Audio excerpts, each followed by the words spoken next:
All right, let's take a look at this lesson here. We introduced the idea of what is a function. And really a function is when you have 1x to 1y. That an x value can only have a single y value. Or another way we say that sometimes is one input produces only one output.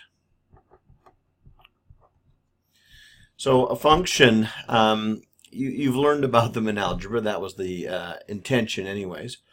And we use that word function a lot. So what are some functions? Can you think of some functions? I hope you can. We can probably think of a linear function. And that's our line, of course. You might think of a quadratic function, right? A quadratic function. After that, it might get a little sketchy. Depends on what you know. You might know about absolute value. You might know about exponential. You might know of a couple of different other types. What makes them functions? Why are these all functions? What is it about them? Remember that idea of 1x, 1y, one input, one output.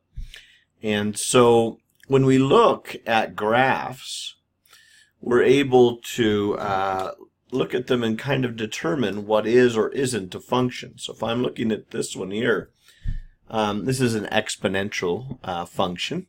And part of what makes it a function is the vertical line test. Now, why does the vertical line test help us? Well, the idea is that for a single x value, you only produce one y value. Now, I want you to get used to the y value as, think of it as the function value. X is kind of like that reference. So if I say x is 3, what it means is run over to 3 and then look up what the value is at that moment in time.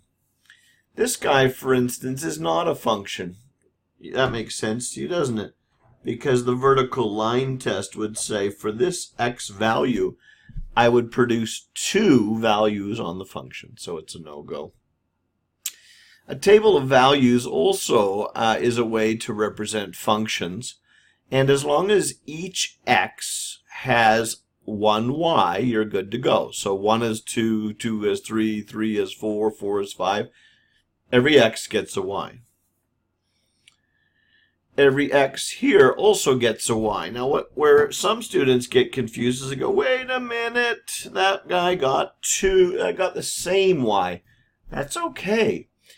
Each x can only have one y, and it happens to be a y that someone else used. That's actually fairly normal. Like, let me show you an example. Like, if I look at this graph here, you know, this value right here, this x produced that number right there. Well, this x also produced that number there. Does that mean it's not a function? No, it's perfectly fine. Y values can repeat. There's no doubt about that. But what you can't have is this guy right here. Look, do you see how 1, the x value was assigned a 2? And that same x value was assigned a 4. That 1 value got 2 values. Not a function. Let me speed up here a little bit. Function notation. Now, function notation looks like this. F of x equals, and then you have some function of x. The f here represents if you were to put like a -2. What that would mean is put that into the x value and solve it. And so that's kind of this, what does it mean and how do we use it? If we were solving the problem, this one right here, you would put in the -2 and you would solve the function. So this is like your x value and your y value here. So it says if f of x is x plus 2 and f of -2. Now that means this is your x value, and if you plug it in, what's your function value? Always think of the function value as the y value. Whatever the y is doing is your function value.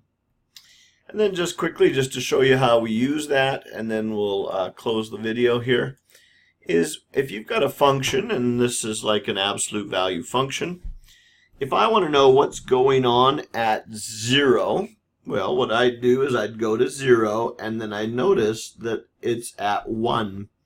You see how the 0 is the x value, the 1 is the y value, or what the function is doing at that time. So if we set it 7, 5, let's see, make sure I get it right, 5, 6, 7, and down I go. So there it looks like I'm at -6 at that location, and so on. Now this one works backwards. This is kind of a tricky one. It says the function is at -2. So let's take a look when the function's at -2. Okay, it's -2 here and here. And it's asking us what would be the x values, and actually there's two of them, at 3 or at -9, because at those values, at 3 or at -9, the function is at -1. This is a review for you, and basically you're learning what really a function is, the vertical line test, and then this idea of determining if something is or isn't a function.